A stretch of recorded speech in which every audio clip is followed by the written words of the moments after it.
मुंबई शहर के बांद्रा जैसे पॉश एरिया में बनी अजनारा कॉलोनी बड़ी ही पॉश थी। इस पॉश इलाके में शहर के बड़े अमीर लोग रहते थे, जिनकी बड़ी बड़ी कोठियां इस मोहल्ले में थी। एक रोज मिसेस मलिक और मिसेस देसाई अपनी अपनी बालकनी में खड़े हुए गप्पे लड़ा रही थी। Do you know Mrs Desai, वो जो कॉर्नर वाली कोठी है ना, वो सेल आउट हो गई। Oh really?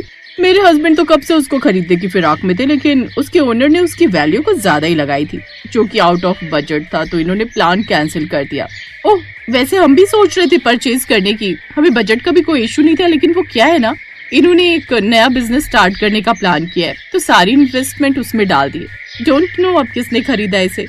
वो दोनों ये बातें कर ही रहे थे कि तभी उस कोठी के एक छोटे गेट से आशुतोष नाम का एक आदमी साधारण से कपड़े पहनकर गोलगप्पे का ठेला लेकर बाहर आता है। अरे संभावना कहाँ रह गई भाई? तुम जानती हो ना, मुझे काम पर देर से पहुँचना पसंद नहीं। आशुतोष के ये कहते ही अंदर से उसकी पत्नी संभावना जल्दी से बाहर आती है। आ गई जी, 2 मिनट का भी सब्र नहीं है आपको। अच्छा चलो अब चलते हैं, आज पहला दिन है इस मोहल्ले में, तो देर नहीं होनी चाहिए। वो दोनों ठेला लेकर चल पड़ते हैं। उन्हें देख मिसेस मलिक और मिसेस देसाई का तो जैसे मुंह बन जाता है। ओह गॉड, अब कैसे कैसे लोग यहाँ पर आकर रहने लगे। अब हमें क्या इन ठेले वालों के बीच रहना पड़ेगा? लगता है जिसने एक कोठी खरीदी है उसका मालिक ने इसे किराए पर डाल दिया। वो दोनों बात कर ही रही थी कि आशुतोष चिल्लाने लगता है, गोलगप्पे ले लो, गोलगप्पे, कुरकुरे बढ़िया गोलगप्पे, आइए आइए। अब पूरी सोसाइटी में ये बात आग की तरह फैल जाती है कि उस कॉर्नर वाली कोठी में कोई गोलगप्पे के ठेले वाले पति पत्नी रहने आए हैं। अपने इस एरिया का भी कोई स्टैंडर्ड नहीं रहेगा अब, अगर ऐसे ऐसे लोग हमारे बीच रहेंगे। कैसे कैसे लोग किराए पर आने लगे हैं। लेकिन आप जानते हो ना यहाँ का रेंट कितना महंगा, और इन ठेले वालों के बस की बात नहीं इतना किराया भर पाना। हाँ ये बात भी सही है। तो कहीं ऐसा ना हो कि इन्होंने मिस्टर और मिसेस अय्यर दोनों बूढ़े बुढ़िया का खून कर दिया हो। तभी मिसेस देसाई भी वहाँ आ जाती है। बिल्कुल ठीक, मुझे भी वही डाउट हो रहा है। जरूर कुछ तो बात है जो ये बात हमसे छुपा रहे। इसका पता लगाने के लिए मेरे पास एक आइडिया है। और वो क्या मिसेस देसाई? हमें किसी भी तरह उस गोलगप्पे वाले की गवार पत्नी को अपनी किटी पार्टी में शामिल करना होगा, ताकि हमें ये पता चल जाए कि इन दोनों ने उसकी ये कोठी कैसे हथिया ली। बिल्कुल ठीक कहा। साथ ही हम उस गवार को इतना जलील करेंगे कि तंग होकर एक दिन वो खुद ये एरिया छोड़कर भाग जाएंगे। अब किटी पार्टी की 10-12 औरतें मिलकर उनके ठेले पर जाती हैं। अरे वाह, आज तो कितनी सारी भौजाई आई हैं हमारे ठेले के गोलगप्पे खाने। नहीं, वो हम ये सब नहीं खाते। वो क्या है ना, हम लोग डाइटिंग कर रहे हैं। हम तो यहाँ आपकी वाइफ से मिलने आए थे। मुझसे? लेकिन क्यों? वो इसलिए क्योंकि अब तुम भी सोसाइटी में रहती हो तो यहीं का हिस्सा हो, इसलिए हम चाहती हैं कि तुम भी हमारी किटी पार्टी ज्वाइन कर लो। इसी बहाने तुम्हारी जान पहचान भी बढ़ जाएगी यहाँ के लोगों से। मैं और किटी पार्टी। अरे अब ये सब भौजाई इतने प्यार से बोलने आई है तो कर लो ना ज्वाइन। अब अपनी बातों से वो सब संभावना को किटी पार्टी में शामिल होने के लिए मना लेती। संभावना उनकी बात मान लेती है। फिर अगले हफ्ते मिसेस खन्ना के घर पर किटी पार्टी होती है, जहाँ संभावना सादी सी साड़ी पहन कर आती है। Oh welcome to my home Mrs what's your name? Mrs Rawal. My name is Sambhavna Rawal and thank you so much. उसकी इंग्लिश सुनकर सभी औरतें एक दूसरे का मुंह देखने लगती हैं। ये तो इंग्लिश भी जानती है, देखने से तो गाँव की गवार लगती है। कौन सी बड़ी बात है, पॉश एरिया में ठेला लगाते हैं, कई तरह के ग्राहक आते हैं, फॉरेनर्स भी आते होंगे, इसलिए उनको अट्रैक्ट करने के लिए 2-4 इंग्लिश वर्ड सीख लिए होंगे। लेकिन ये तुम कैसे कपड़े पहनकर आ गई हो संभावना? कम से कम पार्टी में तो कोई महंगी साड़ी पहनकर आती। तुम्हें पता है ऐसी सिंपल साड़ी तो हमारे यहाँ की मेड भी नहीं पहनती, वो भी अच्छी साड़ी पहनकर आती है। Oh come on Mrs Khanna, at least ये तो देखो, आप जिससे बात कर रही हो उसका पति एक मामूली सा ठेला लगाता है। अब वो क्या घर चलाएगा और क्या ही इसे महंगी महंगी साड़ियाँ दिलाएगा।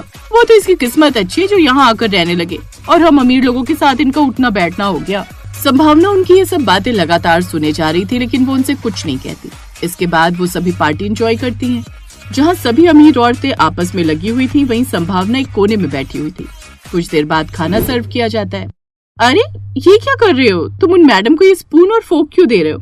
तुम्हें इनकी शक्ल देखकर लगता है कि इन्होंने ये सब कभी पकड़ा भी होगा। तुमने देखा ना इतनी महंगी क्रॉकरी देखकर ही कैसे इसकी आंखें फटी की फटी रह गई। संभावना को ये सब बातें चुप तो रही थी, लेकिन वो उस वक्त सब कुछ चुपचाप सह लेती है। दरअसल वो लोग गोलगप्पे का ठेला लगाते थे, इसलिए मोहल्ले में कोई भी उनसे ठीक से बात नहीं करता था। एक शाम, गोलगप्पे ले लो गोलगप्पे। तभी पीछे से एक आदमी गाड़ी का हॉर्न बजाते हुए कहता है, अरे ओ, अपने इस कबाड़ ठेले को हटा जल्दी से यहाँ से। न जाने कैसे कैसे भिखारी लोग आकर बस गए यहाँ पर। आशुतोष अपना ठेला एक तरफ कर लेता है। कुछ दिन बीत जाते हैं। एक रोज, संभावना अगले हफ्ते की किटी पार्टी तुम्हारे घर पर होगी, तुम इसके लिए तैयार हो ना? आई मीन अफोर्ड तो कर लोगी ना? देखो अगर नहीं कर पाओगी तो अभी से बता दो, क्योंकि इन सब में काफी खर्चा आता है, जैसे सबके लिए स्नैक्स, सॉफ्ट ड्रिंक्स, खाना, डेजर्ट्स बनाना। नहीं मिसेस मलिक, आप फिक्र मत कीजिए, सारे अरेंजमेंट्स हो जाएंगे। घर आकर वो ये सब बात अपने पति को बताती है। किट्टी पार्टी अपने यहाँ? तुम देखना, मैं सबको अपने हाथों के गोलगप्पे और चाट बनाकर खिलाऊंगा। देखना सब उसकी कितनी तारीफ करेंगे। लेकिन क्या वो खाएंगी जी? मतलब आज तक वो अपने ठेले पर आए नहीं गोलगप्पे खाने। अब तुम बस देखती जाओ। फिर किटी वाले दिन सभी औरतें पार्टी में जाने के लिए तैयार होती हैं। ना जाने वो गरीब क्या ही खिलाएगी, जब से आए तब से उनसे अपने घर का पेंट तक तो हुआ नहीं। हाँ, तुमने देखा नहीं कैसे उनके घर की पपड़ियां तक निकल रही हैं? जब बाहर से ये हाल है तो अंदर से ना जाने क्या होगा। आज पता चल जाएगा क्या खातिरदारी करती है मैडम। अब वो सब तैयार होकर संभावना के घर चली जाती हैं। जहाँ वो अंदर जाती हैं तो उसके बेसमेंट में बड़ी बड़ी महंगी आलिशान गाड़ियां खड़ी होती। फिर वो घर के अंदर जाती हैं तो वहाँ का नजारा देख हैरानी रह जाती है। अंदर से वो घर किसी महल से कम नहीं लग रहा था। महंगा फर्नीचर और महंगा सामान। ये हम कहीं गलत एड्रेस पर तो नहीं आ गए? ये उन्हीं किराएदारों का घर है ना जो गोलगप्पे का ठेला लगाते हैं? तभी संभावना वहाँ आती है। जी आपने बिल्कुल ठीक पहचाना, लेकिन हम किराएदार नहीं बल्कि इस कोठी के मालिक हैं। ये सुनकर वो सभी हैरान रह जाती हैं। तुम इस कोठी के मालिक हो, लेकिन भला एक छोटे से ठेले से कोई गोलगप्पे वाला इतना कैसे कमा सकता है? सब पता चल जाएगा। रामू काका, सबके लिए जूस, शेक, सॉफ्ट ड्रिंक और स्नैक्स ले आओ। जिसके बाद उनके सामने ढेर सारे स्नैक्स परोसे जाते हैं, और वो भी विदेश की क्रॉकरी सेट में। वाह, ये वाला क्रॉकरी सेट तो मैंने जापान में देखा था। आपने बिल्कुल ठीक पहचाना, इसे हमारे जापान के बिजनेस पार्टनर ने हमें गिफ्ट किया था। Business partner? तभी आशुतोष वहाँ सबके लिए गोलगप्पे और चाट लेकर आता है जो उसने अपने हाथों से बनाई थी। अब वो सभी उन गोलगप्पों और चाट को टेस्ट करती हैं तो हैरान रह जाती हैं। वाह, इसका टेस्ट कितना अमेजिंग है। इसमें तो बिल्कुल फेमस MGTW यानी माईवाल गोलगप्पे टिक्की वाली का टेस्ट है। जी सही पहचाना आपने। MGTW के ओनर मेरे पति मिस्टर आशुतोष माईवाल हैं। इनके देश विदेश में कम से कम 20 फ्रेंचाइजी है, जिनसे हमें महीने में लाखों रुपए आते हैं। क्या? तो फिर ये ठेला वो मेरे पति इसलिए लगाते हैं क्योंकि उनका मानना है कि जिस काम की वजह से आज वो इतने सक्सेसफुल है, उस काम को करने में कोई शर्म नहीं। हाँ बहनों, मेरा मानना है कि हर पेशा इज्जत वाला होता है, बस उसे देखने का नजरिया चाहिए। मैंने अमेरिका में MBA किया, जब माँ बीमार पड़ी तो लौट आया, नौकरी छोड़ी, फिर गोलगप्पे के बिजनेस को ब्रांड बना दिया। अब कई देशों में मेरी फ्रेंचाइजी है। अब उन सबको अपने किए पर शर्मिंदगी होती। जिन्हें वो गरीब समझते थे, असल में तो वो उनसे कई गुना ज्यादा अमीर। कोई भी काम छोटा नहीं होता। जुनून, मेहनत और ईमानदारी से किया गया हर काम इंसान को करोड़पति ही नहीं, लोगों का दिल जीतने वाला भी बना सकता है।